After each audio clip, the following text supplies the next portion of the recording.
The shocking truth about Queen Elizabeth's favourite British homes isn't what the palace wants you to know. Behind the grand facades and perfectly manicured gardens lies a story of astronomical costs, empty rooms, and one monarch's desperate search for normalcy in a world of gold-plated cages. Did you know the late Queen actually preferred her private residences over the official palaces, with a former royal footman confirming she was most relaxed at Balmoral and Sandringham rather than at Windsor Castle or Buckingham Palace? Yet here's the twist that'll make your jaw drop.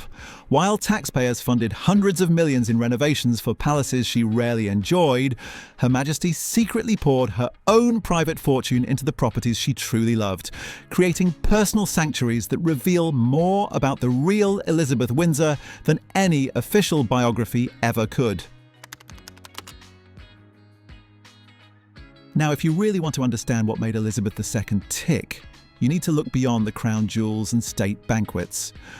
Balmoral Castle in the Scottish Highlands was, without question, the Queen's absolute favourite residence, and the numbers behind this 50,000-acre estate will make your head spin. Here's something that might surprise you. Coming up, I'm going to reveal exactly how much the royal family spent keeping these properties running, and trust me, the figures are more staggering than you'd imagine. Prince Albert bought Balmoral for Queen Victoria in 1852 from the Farquharson family. And here's where it gets interesting. Balmoral is actually private property, not part of the Crown estate. That means every penny spent on its upkeep came directly from the Queen's personal fortune, not public funds. While exact maintenance costs aren't publicly disclosed, maintaining a 50,000-acre estate with dozens of buildings requires millions annually just for basic upkeep. The Queen traditionally spent time at Balmoral from August to October each year, making it the longest continuous stay at any of her residences. Think about that for a moment. The woman who had access to the most luxurious palaces in the world chose to spend nearly 3 months of her year in what is essentially a Victorian hunting lodge in the Scottish Highlands. Former Prime Minister Tony Blair famously called his visits to Balmoral a vivid combination of the intriguing, the surreal, and the utterly freaky. The barbecues where Prince Philip would cook sausages while wearing a kilt, the after-dinner games of charades that guests were forced to endure, and the notoriously Spartan conditions. Margaret Thatcher reportedly found her annual Balmoral visits so challenging she'd try to minimise her stay. But here's the controversial bit. Are you ready for it? And this rarely gets mentioned. While the Queen was enjoying her Highland retreat, the estate operates as a working estate with farming, forestry and tourism operations. The estate covers 53,680 acres of land and includes approximately 150 buildings, including Birk Hall, where King Charles and Queen Camilla spent their honeymoon. The estate requires year-round staff whether the royal family is in residence or not. During the months when the castle sits largely empty, these staff members are essentially maintaining properties that see limited use. The heating bills alone during Scottish winters for such a vast property run into tens of thousands per month, keeping the buildings from deteriorating in conditions that nobody is using. One tradition established by Queen Victoria that the late Queen Elizabeth reportedly enjoyed was having a bagpiper play for 15 minutes under her window at 9 a.m. every morning during her stays. This single tradition alone requires employing a full-time piper for just 15 minutes of daily performance during the summer months. Windsor Castle, the oldest of the royal estates, was first built by William the Conqueror in the 11th century and holds the distinction of being the oldest and largest occupied castle in the world. It served as Queen Elizabeth's official weekend residence, but here's what they don't tell you on the tourist tours. Maintaining this 1,000-year-old fortress costs taxpayers millions annually.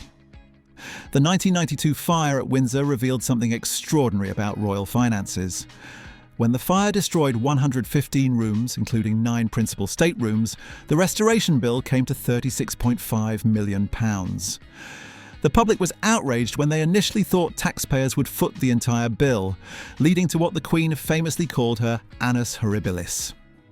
In an unprecedented move, she agreed to open Buckingham Palace to tourists for the first time and start paying income tax, with the Queen contributing £2 million of her personal wealth to help fund Windsor's restoration. What most people don't realise is that Windsor Castle is actually a small town unto itself. St George's Chapel, the Royal Library, the Royal Archives and accommodation for live-in staff members, all within those ancient walls. The castle requires its own specialised teams including fire officers and clockwinders to maintain hundreds of timepieces throughout the building. Now here's where things get really interesting, and I promise what I'm about to share will change how you think about the royal residences forever. During the pandemic, the Queen spent more continuous time at Windsor than any monarch since the medieval period. While the Queen moved to Windsor Castle permanently during her final years, spending most of her time there rather than at Buckingham Palace, this extended stay revealed the castle's infrastructure challenges. Despite millions in maintenance, much of the infrastructure remains antiquated, with entire wings requiring constant attention to prevent deterioration. The Queen's private apartments at Windsor were surprisingly modest compared to the staterooms tourists pay to see. Her sitting room, where she conducted most of her video calls during lockdown, was decorated with furniture, much of which dated back generations. The Queen refused to update it, partly from sentiment and partly from a Depression-era frugality that saw her maintaining traditions of switching off lights in empty rooms. Here's a fact that'll blow your mind. Windsor Great Park, the estate surrounding the castle, generates significant income through various commercial operations, including farm shops and rental properties. Yet despite attracting well over 1 million visitors yearly, the castle's maintenance costs mean it requires constant public funding to survive. If Balmoral was the Queen's summer sanctuary, Sandringham House in Norfolk was her winter refuge, and the peculiarities of this 20,000-acre estate reveal more about royal tradition than any other property. Purchased for the Prince of Wales, later Edward VII, in 1862, Sandringham has been personally owned by the monarch rather than being part of the Crown estate. Every Christmas, the Queen traditionally spent time at Sandringham, maintaining the royal tradition of Christmas celebrations there. The entire household famously operated on Sandringham time, running half an hour fast, a tradition started by Edward VII to maximise daylight for shooting. Even in recent years, guests would arrive to find every clock in the house showing the wrong time, a peculiarity the Queen insisted on maintaining. The estate, like Balmoral, is privately owned and maintained from the monarch's personal funds. But here's the kicker. The house is only occupied for a fraction of the year. The rest of the time, a skeleton staff maintains the gardens, museum and main house, essentially preserving it as a monument to Edwardian country living. The house itself demonstrates royal peculiarity at its finest. Despite having numerous rooms, the royal family traditionally used only a portion of the available space, leaving entire sections unopened for extended periods. The heating system, dating back over a century in parts, consumes enormous amounts of energy during winter, yet leaves much of the house uncomfortably cold. Princess Diana famously struggled with Sandringham, finding the formal traditions and multiple daily outfit changes overwhelming. The Queen, conversely, loved its traditional atmosphere, maintaining routines that hadn't changed since her grandfather's time. The estate operates as a working concern with farming operations, property rentals and tourism. Wood Farm on the estate was notably where Prince Philip spent his retirement and historically housed Prince John, George V's youngest son. The property represents layers of royal history, each generation adding to its complexity while maintaining traditions that increasingly seem anachronistic.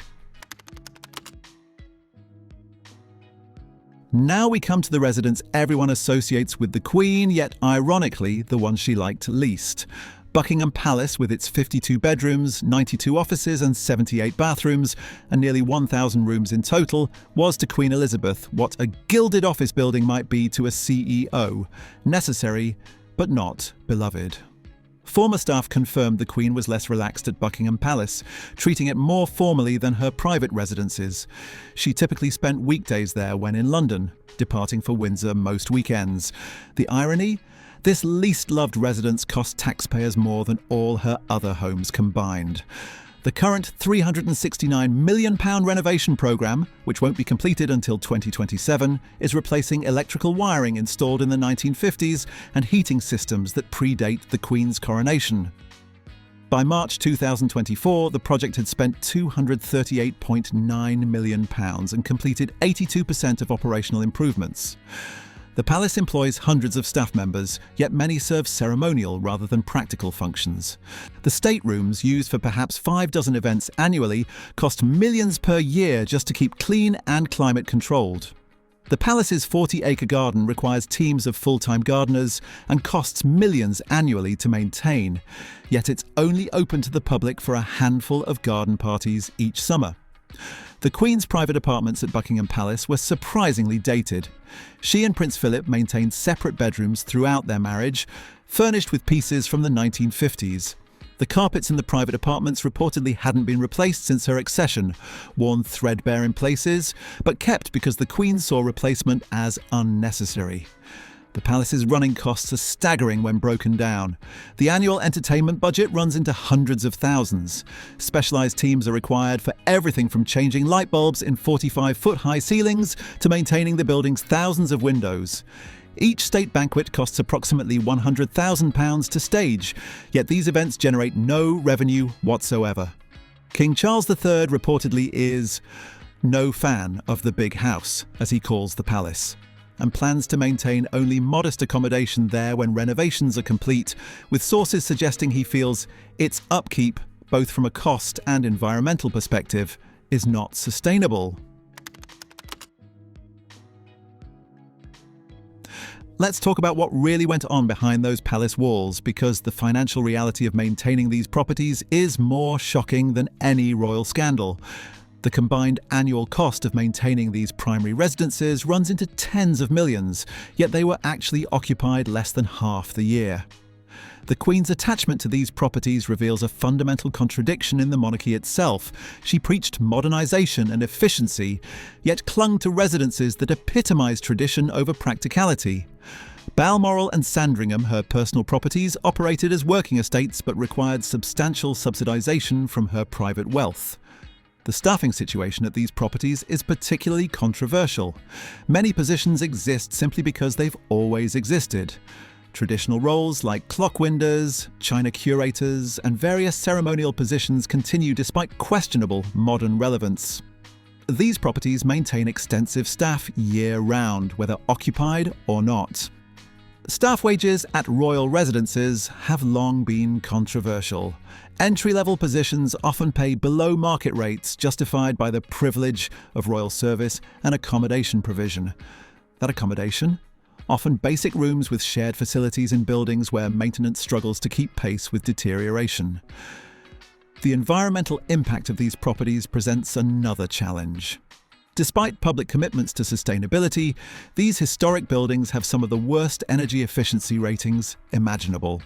The Buckingham Palace renovation aims to improve this, but Windsor Castle and the private residences remain energy-intensive properties producing enormous carbon footprints for buildings that sit empty much of the year.